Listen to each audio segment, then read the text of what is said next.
What's going on, everybody? Welcome back to Mental Health Over Everything. We took a short break after that long conversation that was very informational by David here. Now we're going to dive into the fitness industry, and this is a topic that I've always wanted to talk about, but it's very hard to find somebody that's open and honest to talk about. But David, I really want to get into, the mental health side of, people taking performance enhancers inside the industry, aka known as steroids, gear, juice, whatever you really want to call it.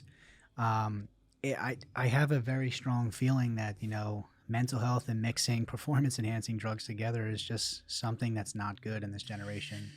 Well, let's first look at, and we were talking about this a little bit before, like what is mental health, right? And your mental health is made up of a lot of different things. You got your subconscious and your conscious state of being, right? And your conscious state and like how you feel, right, which is a lot of what we're talking about with mental health, is dictated by so many different things. One of the biggest is your hormones, right? Yes. So if you look at, let's just say like men, right? The primary male hormone is testosterone, right? Yeah. If you're doing performance enhancing drugs correctly, that's a big if. Yes, very big if in the industry. The bedrock of whatever you're taking should be testosterone, right? Like that should be it's the base. The base. Yeah. And the reason for that is because of what I just said, right? Now, where things go wrong with performance enhancing drugs a lot of times is they are like any substance, any drug, any pharmaceutical thing, any supplement. If they are used moderately and correctly, yes, they can be fine. For sure. They can be fine. I'm not saying they're the best thing for your health, but it's like we as humans do a bunch of dumb shit, right? Yes. We can drink ourselves to death. We can eat ourselves to death. We can blast ourselves with gear to death too. Well, I always said this quote, and I heard this from an older gentleman when I was in high school, man. He goes, "We all pick our poison." That's right. And again, it could be drinking, could be smoking, because again, smoking kills people more than drinking sometimes. And then it also comes down to steroid use. And again, if you're doing all three, you're really fucked. So that's what I was just gonna say. There's people that do all three. I know. Yeah. And I know. I mean, it's very popular stigmatism that a lot of people that are in the fitness industry do cocaine. Yeah. It's very. You want to talk about a recipe for disaster, and when you're taking, anabolics, which are already increasing your blood pressure. Yes. And then you're gonna throw cocaine on top of that. Which I know. You can have a pretty bad, and then you're a big guy, and then let's say you got an enlarged heart from these things, right? Like this is where things go wrong, and this is how we've lost a lot of people. And then there's also people that will not know how to take this stuff, and then they'll have a ED. Which is erectile dysfunction, where your wiener don't work. Well, and then they'll try taking cocaine, and then they'll try taking nitric oxide, which is Viagra, because Viagra is nitric oxide to your heart. Right. And I think if you ever heard the podcast with Dan Bazarian, he was doing cocaine, and then he took 100 milligram Viagra, it didn't work. And then he took another one, and he had a heart attack. Yeah, that's dangerous. This is where it gets back to people are very uneducated about performance enhancing drugs, about drugs as a whole, but really where I say the uneducated thing, it's both not knowing how to take things and also not knowing what it actually takes to to build a physique that is even just something that looks great in your own gym, but then you want to extend that and say you want to win a show in your local area or place really well or turn pro or whatever. I think people, the biggest problem is, I run into this in the gym all the time, especially like LA Fitness or Planet Fitness.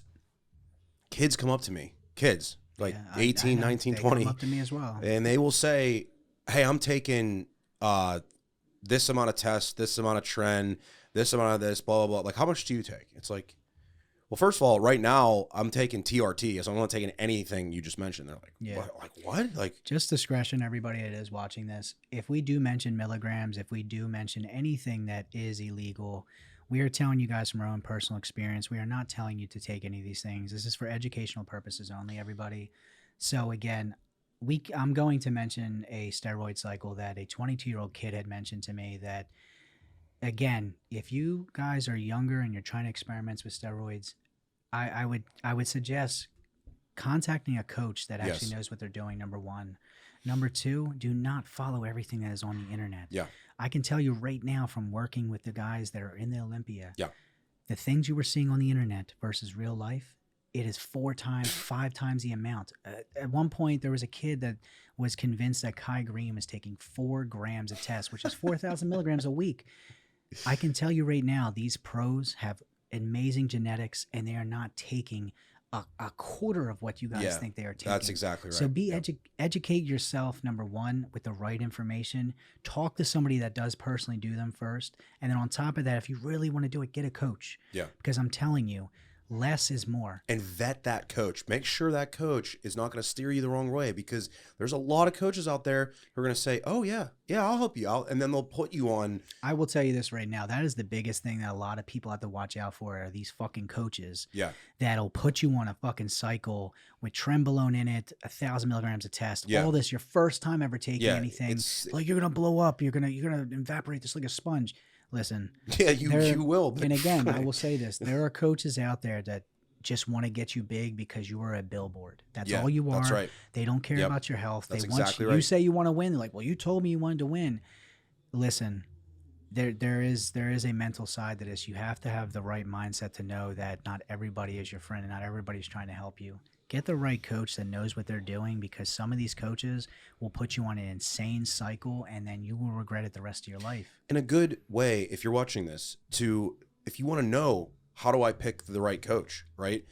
Ask them what their credentials are. Like, what have you, like, and the credentials don't have to be just like, oh, I have a degree from Harvard University. I'm talking like, there's a lot of really good, if you're a good coach and you care, nowadays you are educating yourself, right?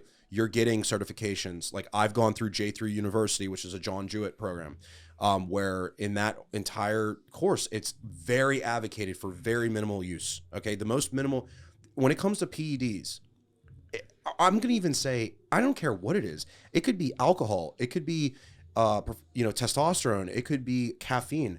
You should always use the least amount possible to get you the desired benefit that you want. Your body's different. So nobody, again, I've known guys that are natural, that are freaks of nature. Again, I had a very close friend of mine. He had a beach body all year round. Yeah. He never took anything, and I was with him all the time. Yeah.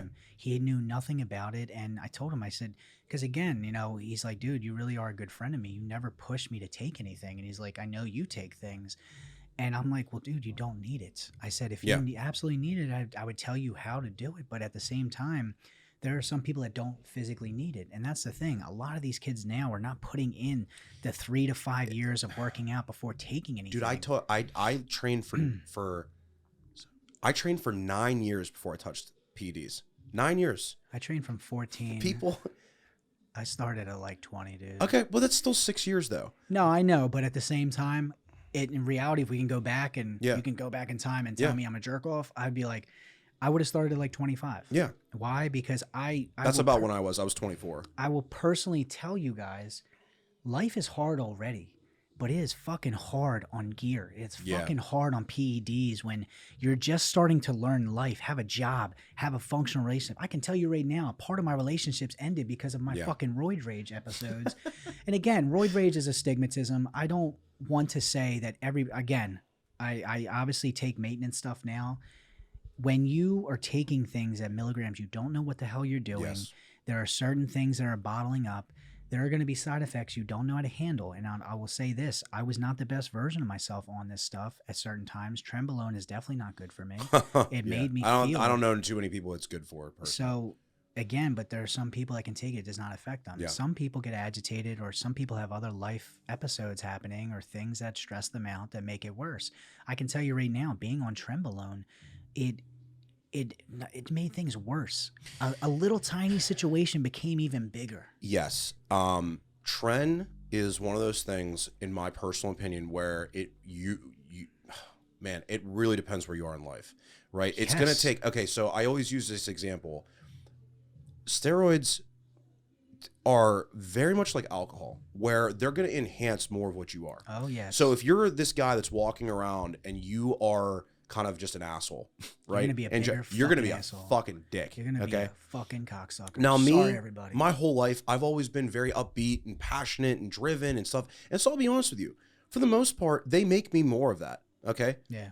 When I've run them correctly, right? Like when I've done things correctly, like they just make me more of who I am. That's what they do. They really make you more of who you are. So, you know, just like alcohol, right? Like you don't drink alcohol and then all of a sudden become just a raging asshole. Like you kind of have that in you already. And the alcohol it brings you out. The inhibition in your I think it's your prefrontal cortex is just kind of coming down, and you're kind of just like testosterone actually has that same impact. I don't know if you knew that, but it has this very similar reduction, like in inhibition, where you are just more likely to take risks, to take leaps and things, and maybe engage a little bit more riskier activities, whatever, because that's what's happening. Now, when you're talking about mental health with steroids, that's what we're mainly talking about. We're not really talking about like human growth hormone and these other things don't really impact your mental health that much. Yeah.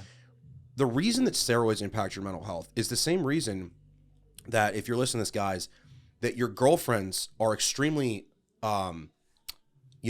moody around when they're going to have their period. It's because of hormones. Yes. So men, the way that we are biological men, just say this now, is that, you know, our hormones are consistent. If you're natural, okay, your hormones are pumping out your testosterone, that's converting into estrogen, and then the DHT that comes from all these different things. It's pretty consistent. Yeah. It does fluctuate throughout the day and throughout what's going on in your life and everything. Yes. For sure. But women are literally cyclical, right? So if they're not on birth control or they have normal like menses function, they are cyclical. So they're going through these cycles every month. Their hormones are going through this rotation. Yeah. And that's because that's just how their bodies are, and that's how they function. And so what happens is that you'll notice like the reason women are moody and things around their period is because of those shifts in hormones. Well, the same thing can happen as a man if you take steroids and let's say your estrogen gets really out of whack, because that can happen, right? So then suddenly you're just like very moody, emotional, you're angry, you have erectile dysfunction, your libido's tanked and all these things because you're not managing that properly. Yeah. This comes back to why it's important when you're starting these things to get somebody to guide you that knows what they're doing, that's made all these mistakes, that knows the possible bad things that can come of this, right? For sure. Like if your coach isn't asking you to check your blood pressure, if a coach doesn't tell you to check your blood every other month or every 3 months, or if every 3 months is about what it should be. A good coach will say to you, "Hey, if you want to start working with me, I just need to get a blood panel done. I need to look over every single client that starts with me starts there." So that itself is showing you right from day one that they're actually concerned about your health. And again, I had high cholesterol at one point because I was eating a lot of red meat. Yeah. My coach at the time, his name is Brian Chamberlain. He said, "Hey man, I want you to do this, this, and this. I want you to turn more Mediterranean before we actually really start working together. And then I want you to get this done again. I want to make sure that your heart healthy, your cholesterol is good, your LDL, HDL, all this stuff." That was when I first had my taste in the industry of like a coach that really cared. Yeah. It's the first time I had a coach ask me. And again, that was about 6-7 years ago. So again, since then I've seen more coaches do it. Before then, I didn't get anything, no blood, nothing. It was just to take this, take that. Another big thing that kids don't understand is post-cycle. Now, there's a very big topic on that. We might save for another video, but post-cycle is very important. But when prolactin builds up in men, right, it gives you ED, erectile dysfunction. Yeah. A lot of men or a lot of younger kids that don't know what the hell's going on in their body will think that the prolactin will be taken away with anti-estrogens, Novex, which is tamoxifen. It doesn't. There is a tiny tablet called cabergoline, which is cabergoline. Yep. Yeah. Mm-hmm. So that is something that'll lower the prolactin. Now, prolactin, everybody, is basically it's what it is. It's your actual body will start lactating. When you see men that are lactating, that's what it's from. It's prolactin. That's what building it is. up. That's what it is. Now it gives you extreme erectile dysfunction. You become lethargic. Sometimes you get tired from it. Well, the reason that happens is because after, like, as a man, like after you orgasm, your prolactin dramatically shoots up, and the reason for that is because if our bodies didn't do that and we just could keep doing that and reproducing, we would just make so many children. It's an evolutionary thing, right? So what happens is that when the prolactin is elevated like that, you end up just having a constant state of that, right? So it's telling your brain like we're not supposed to be like reproducing right now. Yes. Right. And so unfortunately, and you mentioned cabergoline, yeah, there's 2 drugs that do that. It's and the natural one I think is fenugreek, right? Yeah. Fenugreek. There's actually vitamin B6 is very good at that. Okay. But I caution people with cabergoline, or there's another one. It's toxic. Very toxic. And what it actually cabergoline takes everything away within 2 weeks. And what cabergoline actually is it's a Parkinson's drug. And it's a dopamine agonist. And so what can happen is if you use this stuff, I see this all the time with guys. Coaches will give the cycle out and be like, take 300 tren or whatever, and then they just throw somebody on cabergoline with that. And it's like, how do you know that client needs that? What you need to do is get blood work done, because the reason that drug's very dangerous is if you take that for too long, you could potentially have severe depression after that. Severe. The only time I ever took it, I would take, it was a high milligrams, 1 milligram. I would take 1 milligram once a week for like that's 2 pretty weeks. High dose. Yeah, 2 weeks, and then it'd be gone. I never was on it longer because that's how it should be used though. If you need it, then you hit it quick and you get out. And again, some people I've heard, kids tell me this at the gym. They're like, "Well, yeah, I took 1 milligram 3 times this week." I'm like, dude, that is so fucking dangerous. And again, you see how your reaction is? That's like, my reaction when I'm hearing this. I hear this stuff and I'm another like, thing that people don't understand is that when you're running anything other than testosterone, there is primobolan, there is trenbolone, there is EQ, DECA, anything that's not really testosterone, it makes your red blood cell count double, doesn't it? Well, so it actually can happen with testosterone. So it's something called erythrocytosis, where basically you will essentially create more red blood cells. Now, there's certain drugs. With the testosterone, though, it does happen, but it happens like 3 times faster with the other drugs. You mentioned EQ. Yeah. Boldenone. That's a very equipoise. Strong one. That's probably the most likely one to do that. Nandrolone, DECA, NPP, those also do it a lot. But the thing is that the term DECA comes from the prolactin buildup. Yeah, right? it's that. Yeah, there's the progesterone. And how this all kind of plays in, the other effects with estrogen. You can have estrogen-related erectile dysfunction. You have progesterone. Prolactin-related that. Yeah. But the point is that these things, and I want to make this extremely clear to people. And we're recording this podcast at a gym, right? I walked downstairs we took a break to go to the bathroom. There's all kinds of guys in there, and they're looking at me and like, they're like probably thinking like, I wonder what that guy's running. Like, I want to be extremely clear about this. If you want to build a great physique, it takes way less gear than you think. Oh, yes. But it takes way more time and effort than you think. And that's the generation that we're in, that I want to get here now. But that's in that generation, it's everything, right? Like we all want that. We all want the podcast to go to a million views, and that's everything. We all want to accelerate everything, and that's a very normal human thing. But the problem is that if you want the accelerate the growth of the podcast, imagine if you could pump it full of some trend, right? It'd be awesome. No, but I get it. But it's the same concept. Everybody, it's the here and now. Nobody in this generation, including delayed us, gratification. We want things to happen now, and if it doesn't happen now, we start to self-sabotage. Yes. We start to doubt ourselves, and we start to have that mental health side of it where we're just like, are we even good enough to do this? And that's where it comes into play, where I said earlier, I said, you have to not fucking care about the views, care about the results.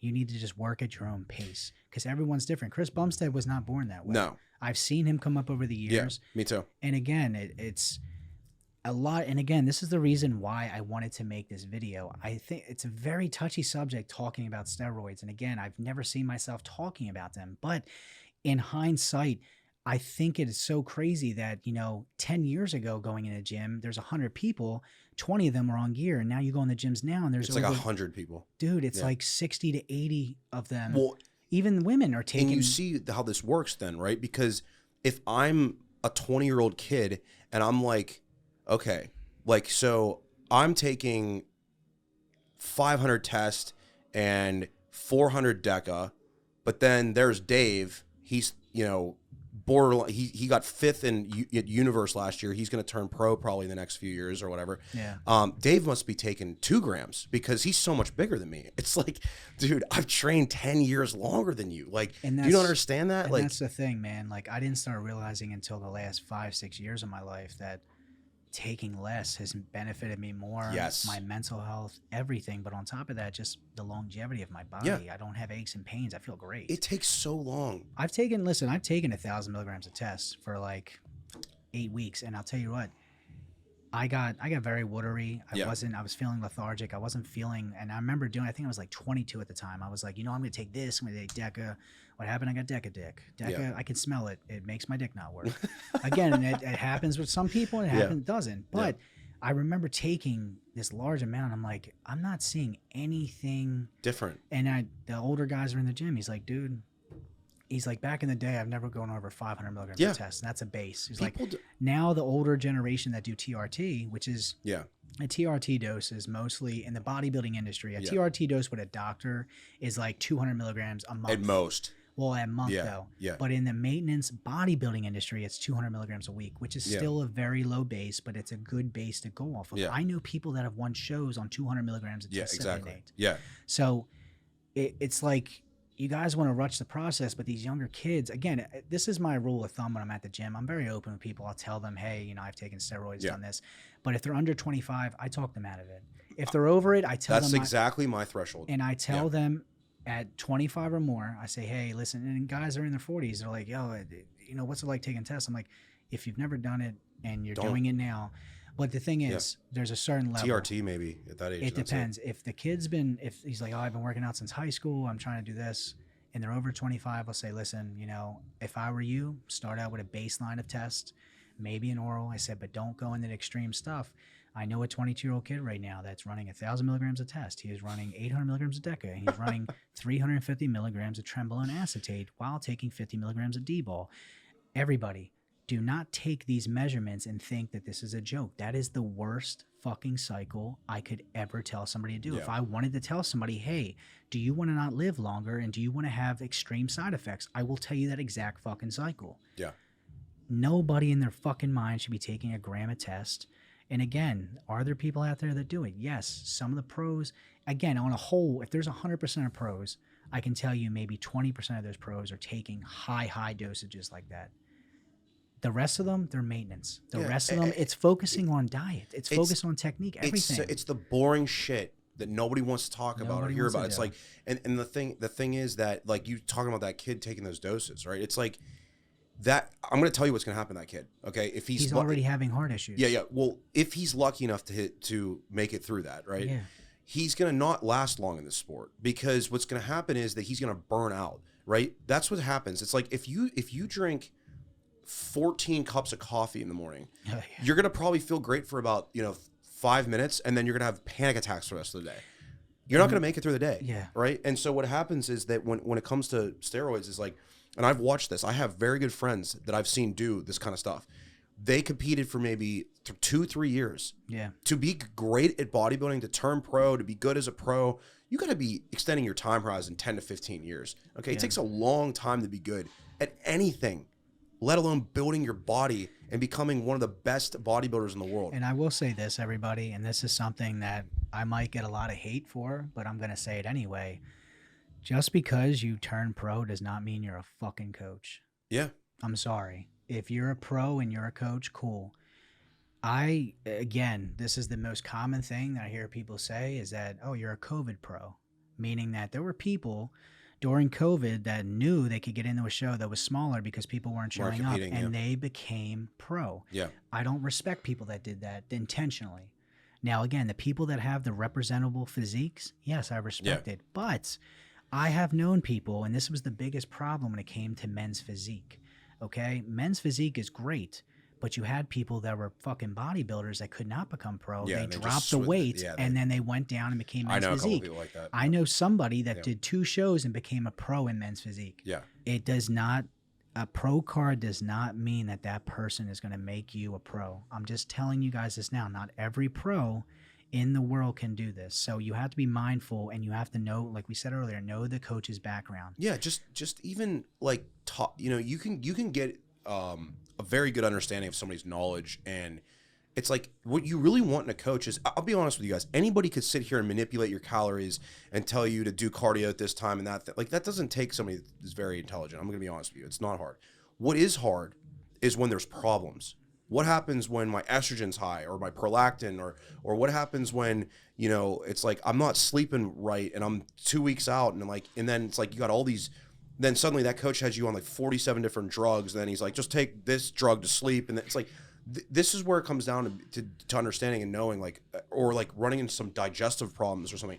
This is where a coach's understanding and knowledge really fucking matters. Gut health is so normalized now, which it's normalized in the sense of people don't listen to their gut health. And I will say this is that your gut health is the most important thing that you personally need, everybody. And I will say this, if your coach is not concerned with your gut health, you do not have the right coach. Yeah. The first thing that, like I said, with the blood work with Johnny Castellini, he gave me supplements for my gut health. He told me how to take this, how to take that. He wanted to know how I felt after taking this. Gut health is the most important thing when it comes to your body. And again, if you're not having 4 or 5 meals a day and you just think steroids are going to take you to the next level, it's not. Some genetic freaks maybe in the fucking 5 percentile, but if you were not eating consistently, I remember these younger kids coming out to me and saying, I said, well, how much are you eating? I said, are you eating 8 to 10 ounces of chicken per serving? Yeah. I said, how are you measuring it? And they're like, well, I just throw in the ball. I know how much. I'm like, how do you know? Again, 8 ounces of chicken and 10 ounces of chicken. They're pretty different. They're two totally different things, especially eyeballing. Yeah. But again, if you're only eating 2-3 meals a day or eating once a day, which a lot of people do, and they're like, well, this fucking gear is not working, it's fake. No, the thing is that you need to consistently eat meals like that every day. For 10 years. And that's the thing. Yeah. Like I remember Rashaba. Yeah. Yeah. I had to film with him one time and he told me, he's like, bro, I didn't miss a meal for like 10 fucking years. Literally. Yeah. And again, I like everything. I love his physique, but I also just love it, just his whole lifestyle. Well, I think this is a really good part to talk about this as it connects to steroids is, you know, we said this at the beginning of this, you pick your poison, right? Oh, yeah. And a lot of people, the reason they get into steroids and bodybuilding and stuff, and I'll be honest with you guys, like the reason that probably anybody's really drawn to this is because they're looking to basically fill some void inside of themselves to some extent. I'm not saying this is everybody. Okay, that's what probably brings people to it. I don't think that's what keeps people around. I think that's two different things. I've always had this extreme sense of like trying to be an excellent vocalist and a great business owner and a pro bodybuilder and all this different stuff. And I can see the reason that is the case is that it comes back to something, and I'm sure my parents are going to watch this, but my parents loved me very much, but they never accepted me because I was, I'm a very different person, right? Like my sister's the more, she's the PA and she went through, she got the 4.0 and that's the same with me. Right. So I'm the black sheep. Right. So I'm the black sheep. I can see now, sheep. I can see what now that I was driven to these things because I was looking for validation. Oh, yeah. Right. And that's okay to admit that. That's fine. That's a lot of people, that stigmatism on seeking validation is, it's not always negative. No. You want to seek validation. It can be. That's what's driving that kid to take all that gear. I can guarantee it. Yes. And so what my point is that you have to understand when I'm saying this, that you're never, if you are this person and you're just beginning down that road, you're not even going to realize it until 10 years later, right? Yeah, it's a shame, but the point is that it's part of humanity. It's just part of being a human. It's normal. We're all working through things from our childhood and things that we don't understand. I didn't start taking care of my childhood trauma until 4 years ago. Right. And you're 32, right? So you were 28. Like that's. And the thing is with that, man, is that some people can, again, it's like you're numb to your trauma. Yeah. I went my whole life not knowing that I had to figure out my trauma. You didn't even know that was a thing. No. It was just a part of you. It's just your life. It's who you are. Until I really started getting more in tune with my emotions on why I was acting the way I was, why I was doing this.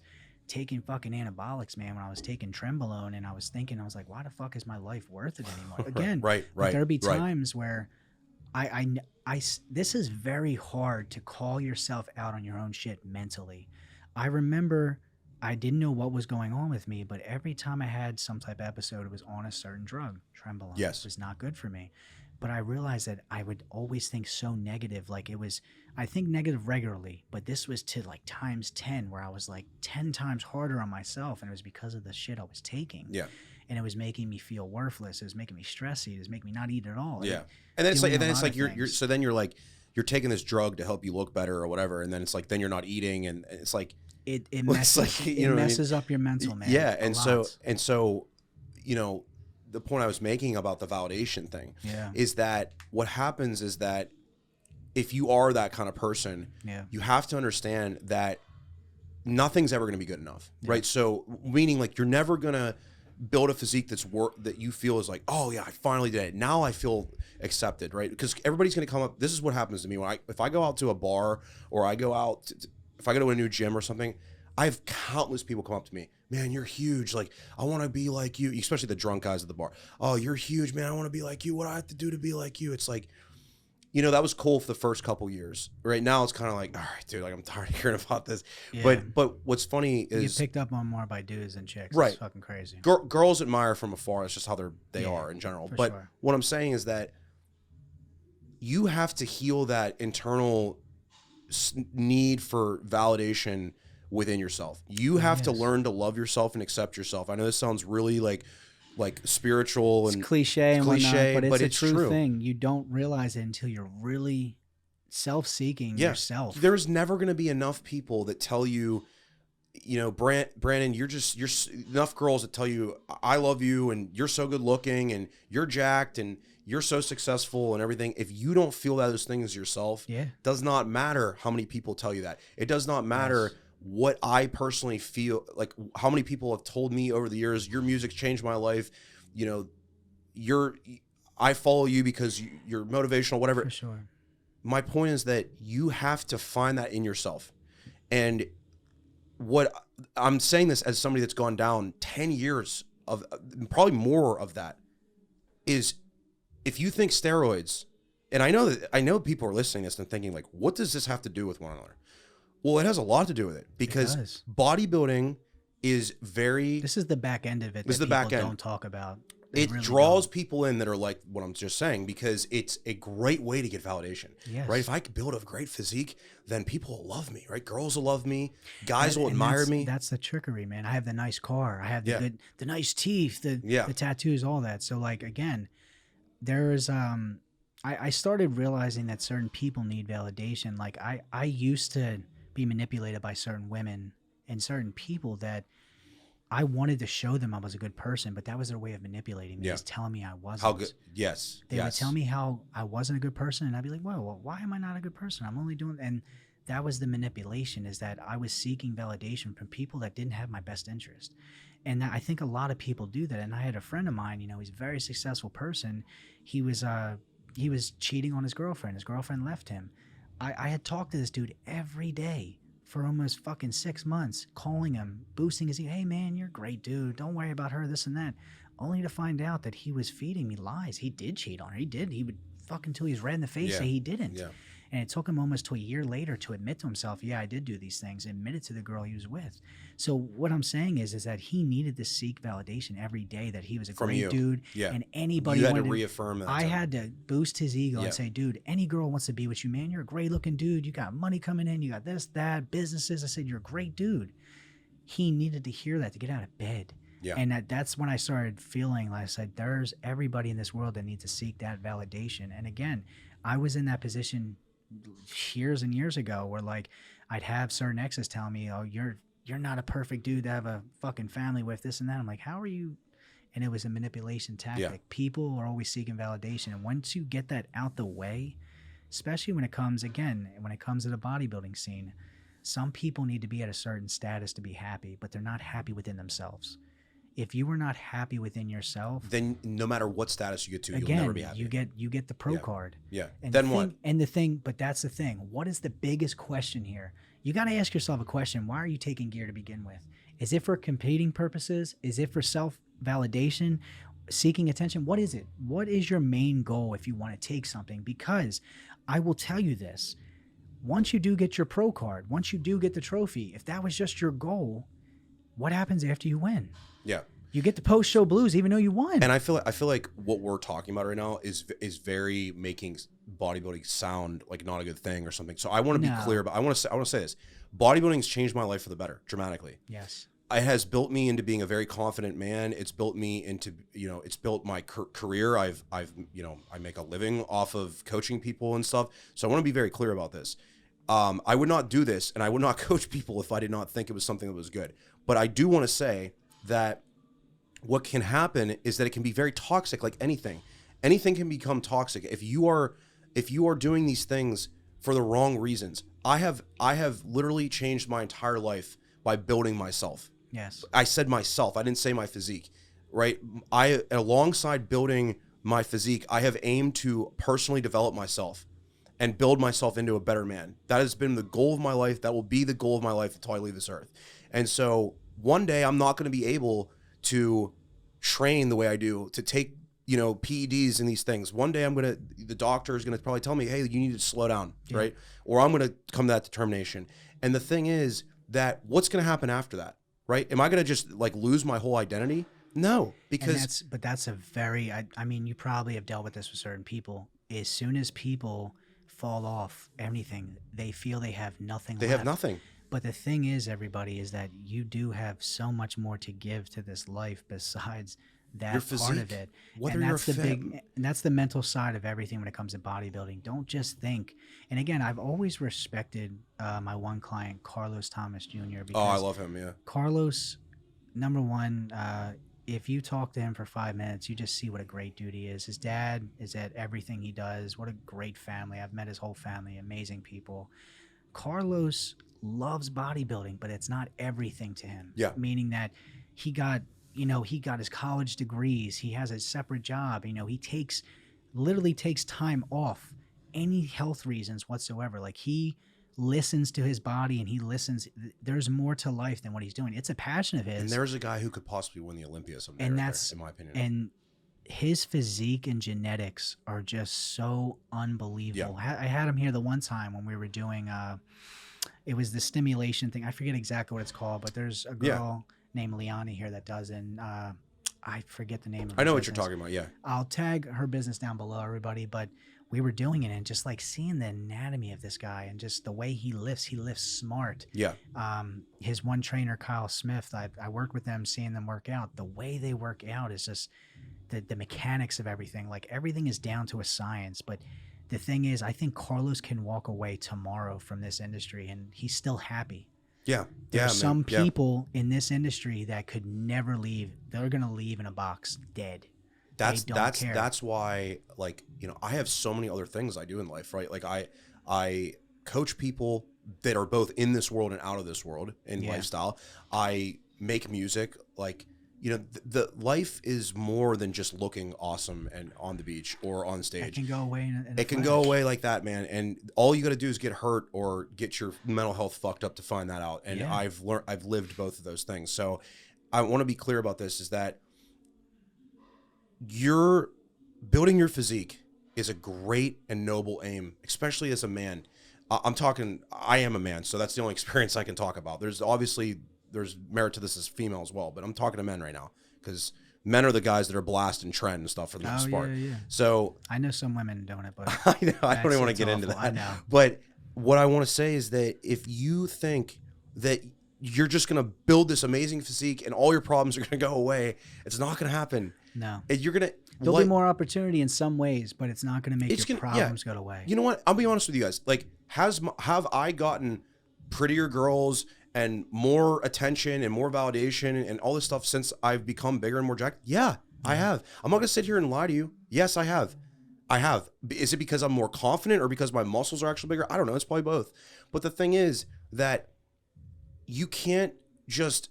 That cannot be your whole aim in life. No. You need to have what really is going to make men, we're talking about mental health here, what makes men happiest and most fulfilled and have the most sense of accomplishment in their life is having a purpose.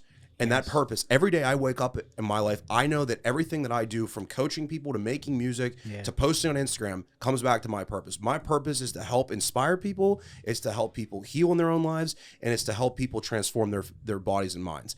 And so everything I do comes back to that. So I feel a tremendous sense of fulfillment and accomplishment every day of my life. Bodybuilding is a part of that. It's not the whole thing. And this is coming from a guy, my goal in 2024 is to turn pro in classic physique. Yeah. Okay? So I'm just letting you know that there's more to life than that. And I wish I could have seen that when I was younger. I'm very happy that I didn't do anything reckless when I was younger. Yeah. I waited until I was 24, 25. I think it was 24 when I touched PEDs. But I even sometimes wish I waited longer. And, you know, like Brandon said, the best thing you could do is to just get somebody to guide you, like me or somebody else out there that knows what they're doing and who's made mistakes and seen other people make mistakes. Don't go and watch some kid on TikTok who says, yeah, blast 700 milligrams a tren. Yeah, let me know how it goes for you. That's going to... And this is the thing. Like I said earlier, this is transparency here. I was never the best version of myself in my early 20s because I was taking performance enhancers. I'm not saying I was a terrible person, but I wasn't the person I am today.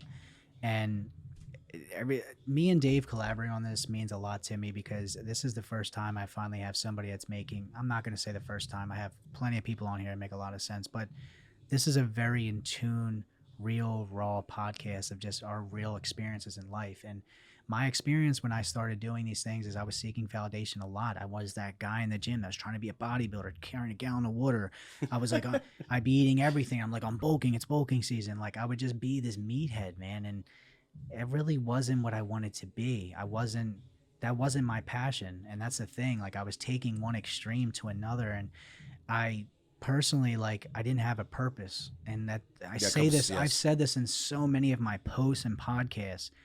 When I had lost my job, when I was in law enforcement, I lost my purpose. And those 2 years when I was trying to do travel photography, find out a new career, everything, that was the worst 2 years of my life. That's interesting. And again, people thought I was living my best life. But right. You would never think I woke up every day and I was like, what is my purpose, man? And again, the most simplest purpose that men have is reproducing. Yeah. When you have a child, I found my purpose, being a father. Yeah. I'm not a father. Maybe one day, very soon, I don't know. But the thing is, you need to have purpose. And I had a friend of mine that was, a really big power lifter. He was crushing records, this and that. He wasn't happy. When he had his first child, he's like, dude, I'm the happiest I've ever been. I still power lift. He goes, but like, I am so happy that I have a purpose being a father. Yeah. You need to find your purpose in life and what makes you come alive, what makes you feel you. Yeah. If you were just taking performance enhancing drugs and looking in the mirror and judging yourself, judging other men, comparing yourself, whatever it is, if you don't have anything else on the back burner of that, you can have a very sad life and your mental health will struggle. And this is primarily the reason why I wanted to make this stuff. There's many reasons, but the steroid use and everything that is in the fitness industry is not talked about enough. I know people are now modern day talking about this stuff. Thank God. But the mental health side of it is something that needs to be in society more, because these kids are not knowing that when they're putting these drugs in their body, if they're not doing it right, they could be health effects, the mental side of it, everything. And again, man, I just always think about this when I think about a younger kid. I think about my young self taking fucking Trenbolone and taking all this fucking gear while having a mental breakdown. I would have killed myself. Yes. And that's what I fear the most, is because I'm not saying this younger generation is softer. They are in some ways. But having an episode regularly, you can be okay. But having an episode or having thoughts of suicide on gear can be so much worse. And the younger generation doing that, man, it's very scary. And I'll be honest, man, I've been there. Like, I've been there probably more recently than I'd like to admit. And the thing is you have to. The problem is that I know where that's coming from because I'm knowledgeable, right? But the kid, it's like, I'm like, okay, well, I kind of feel this way.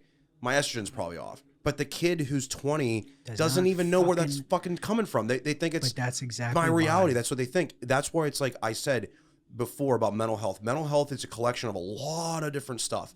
It's all these things. It's your childhood trauma and your last relationship and how much caffeine you have in your body right now. And it's like then your hormonal profile and then all these different things, and it's all rising up, right? It's all coming up and it's becoming conscious in your mind. And what happens is that then you're going to just literally take something and just inject ridiculous amount of testosterone. How do you think that's going to impact that? It might make, you know what? It could go a couple ways. It could make you a lot better and a lot happier, but what's going to happen when you stop taking that dose, right? If you come back down to TRT or you have to have and build a life that is sustainable and actually has purpose. Like I said, if you want, I'm telling you, men today are more lost than ever. Men are, there's a reason why it's, if you're under the age of 55, the most likely thing to take your life is your own hand, killing yourself. Okay. Is. And so the problem is that men are lost and confused. And so and this is what gets me going, is the fact that there's so many people out there that will use that. You're talking about manipulation. They'll manipulate people into believing like, well, if you just follow my way of thinking about drugs or whatever, or PEDs, just do this. And then, let me guide you and then you'll be happy. Men are so vulnerable to this right now because men are watching other guys. They're seeing this. I saw this when I was in the gym when I was younger. They're watching a guy like me who is more advanced now, who all the girls are looking at and girls are coming up to and guys are admiring and stuff. And they think like, I want to be like that. I'm lost. I'm hurting. I'm suffering. And what's going to help me get rid of this suffering? It's going to be being like him, right? It's going to be like being like him. It's like, dude, when in reality, no, it's not. You don't know behind closed doors that guy could hate his life. Yeah. And and more than that, it's like, you don't even understand what it takes to do that. And then you're just going to extrapolate. Why don't you go talk to the guy, right? Like, that's the thing I would say too, is like, guys like me, or at least me, I'll speak for myself, but a lot of bigger guys you'll find are very open, and they'll help you. They'll tell you like, don't do that. Like, don't take that shit. Like, don't do that. Don't just assume things. Ask questions, be curious, but more than anything, you're not going to solve your pain and your suffering and all this stuff by taking PEDs. You're going to solve that by digging yourself out of that hole with your own two hands and building a purpose for yourself in life. And that's hard work, man. That's hard work. Trust me, coming out of a hole is hard work. It's taken, I told you at the beginning of this coming podcast. Out of a hole at 20 years old, though. You know what I mean? You don't even know you're in a hole at 20 years old. But that's what I'm saying. Yeah. What you had said, I know what's going on. I can take the medication to do it. I know what to do at this age in your life. Yeah. But going back to a kid that has no idea, and when I say kid, I'm saying, in the 18 to 20, some kids at 17 are hell, there's kids in high school taking gear. And that's the thing. You already have life going on. It's just your hormones are already changing because you're growing as a person. You're 17 you don't even know who the like, fuck you are yet. And again, you haven't even been to college where your whole life gets flipped upside down already. Yeah. Because now everything that happened in high school is completely different in college. You can reinvent who you are. And that's where you start taking little bits of your past and thinking, well, I'm going to change this. Yeah. And I've just seen these younger kids start, again, and this has nothing to do with Chris Bumstead, but they look up to him and say, I'm going to be him.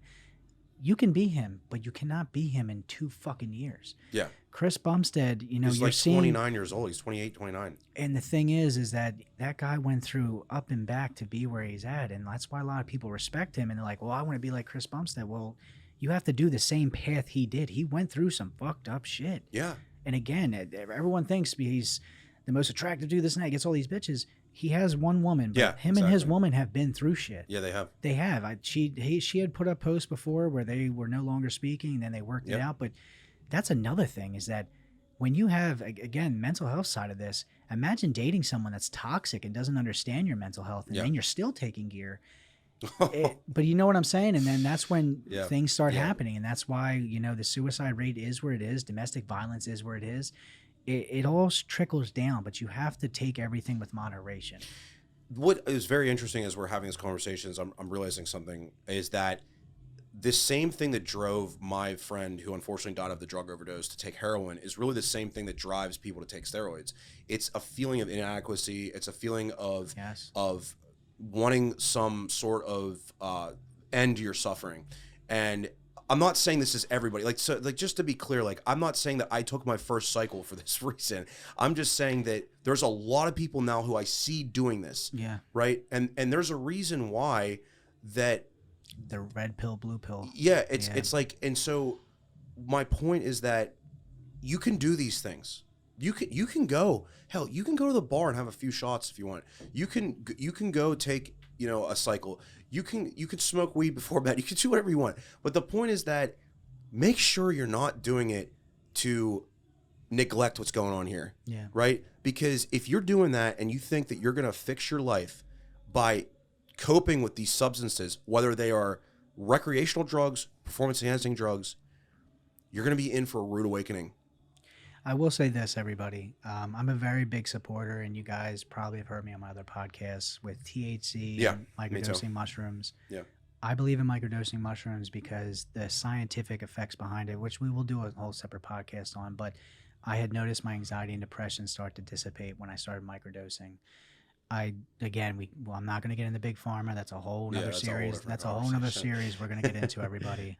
David's going to be here for plenty more episodes, but I noticed, marijuana, I think, is not really a drug, but it is in a way. It does help people. Yeah. When I was getting seizures at the time from my injury, from being in law enforcement, right around that time, it became legal in Jersey. So I'd come over here and I started experimenting with smoking edibles, and my seizures went away. I got better. Everything was great. I'm not hating on it. I wish I could still do it, but I can't anymore.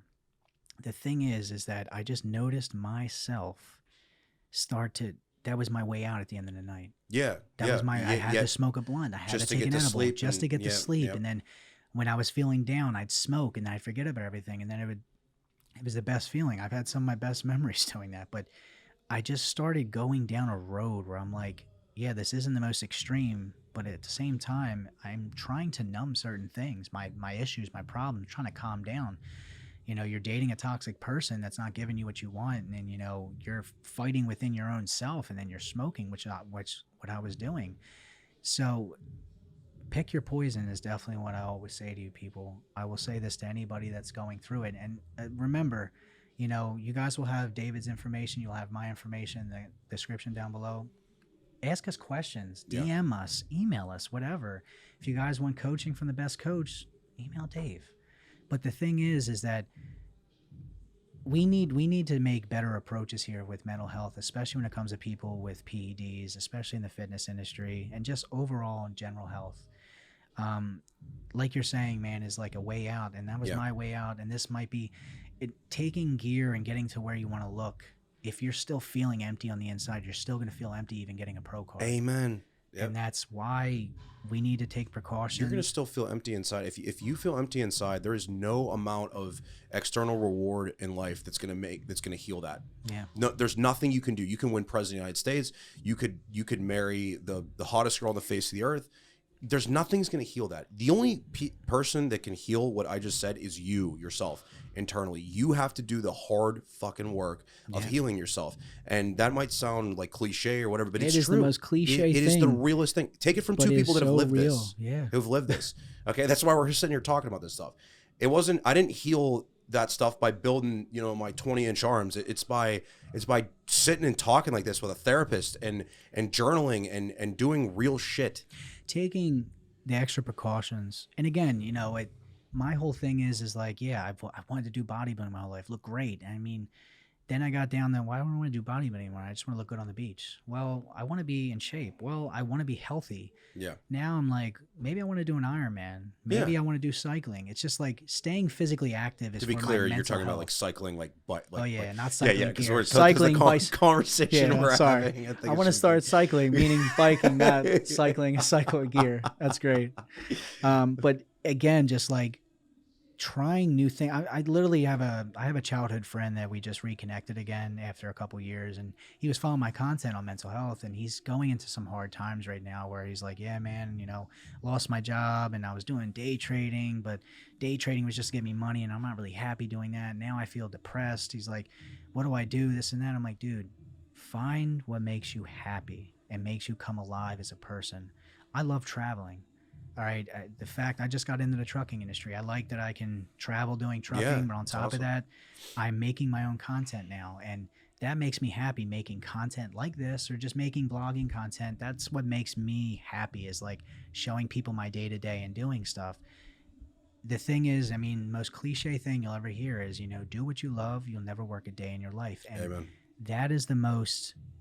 You'll hear that maybe your entire life. And people that are under the age of 18, that are in high school still or in college, wherever you are, you are going to hear that and say, yeah, whatever, I'm Yeah, going to like, make money. yeah, I am telling you right now, you can have millions of dollars and you still will not be happy in certain ways if you're not doing what you love.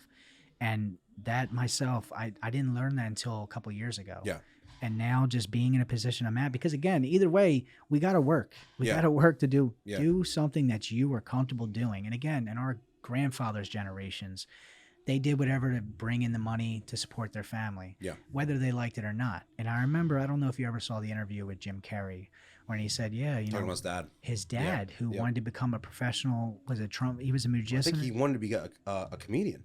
Like, No, his dad played an instrument, but he became an accountant. yes, Yeah. I forget what type of trombone or something. Something Saxophone like player. Yeah. That's right. Yeah. So like Jim Carrey, like he's a very open person. He tells a lot of people like with this mental health stuff, he's like, and then 15 years later, my father lost his job and he lost his opportunity of doing the saxophone. He's like, and that's what motivated Jim Carrey to do what he wanted to do. He wanted to do what he loved. And that's, I always give these references and these, from these other people to let you guys know, like there are people that are successful out there that have gone through this stuff and they try to explain it to you, but we're just never listening.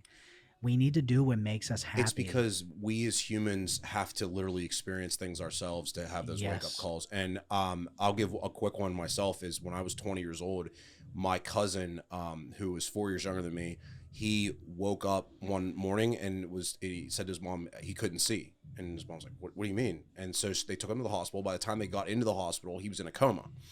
And in the process of that transition from getting him from the house to the hospital, once he woke up from the coma, he was paraplegic, he was blind, deaf to a certain extent, and in a lot of ways, if you saw him now, you would, and this is 10 years later, you would basically, you would question if he was really even there at all, right?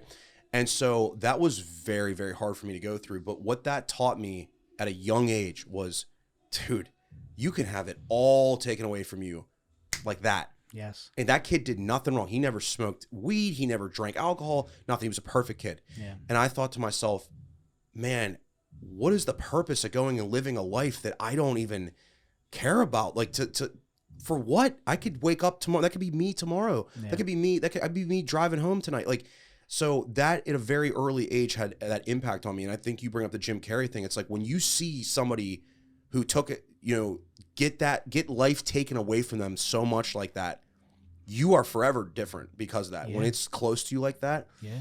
And so I learned at a very young age, like playing it safe means nothing at all. Yeah. You are so much better off. That's in business too, though. That's everything.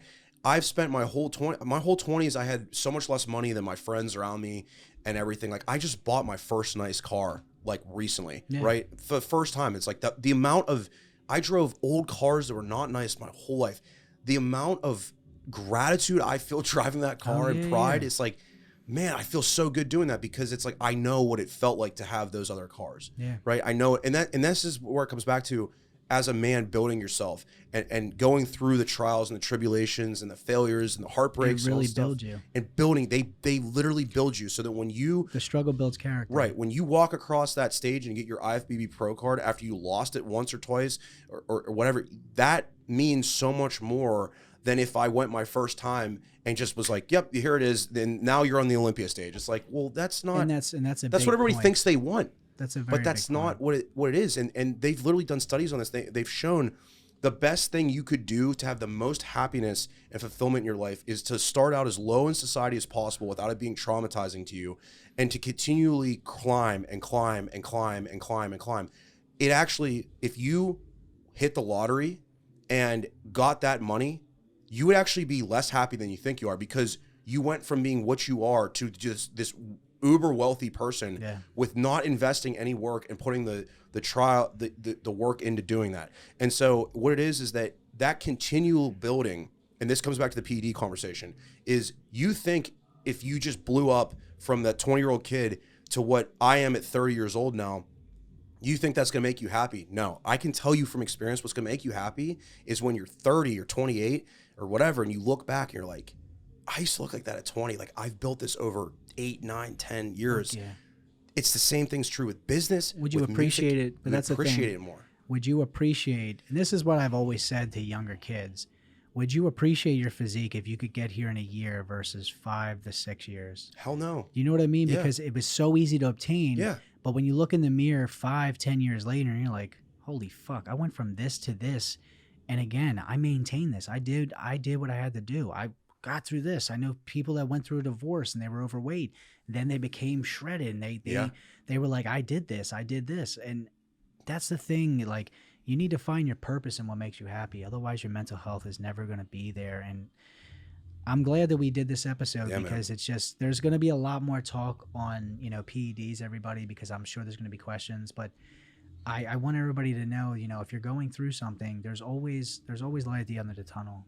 And I want you guys to know, you know, if you are under 25 or at a certain age or you're questioning taking PEDs, do your research, talk to a coach, talk to other people that are in your friend group that are influential, that are good for you, not people that are just telling you to take whatever. Do what is best for you. Try to make yourself happy in your own ways. And like I said, if you guys have any questions, you'll have both of our contact info. This has been a great, entertaining episode, everybody. I felt like this was 20 minutes long, but we've been doing this for almost 2 hours, and this is great. But I appreciate you coming, Dave. I can't wait till you come back. We're going to be doing a lot more stuff together, collaborating. You know, I finally have somebody that's on a level where we can consistently work together, and I love that. So I'm out of here, everybody. I will talk to you guys. Peace out. Deuces.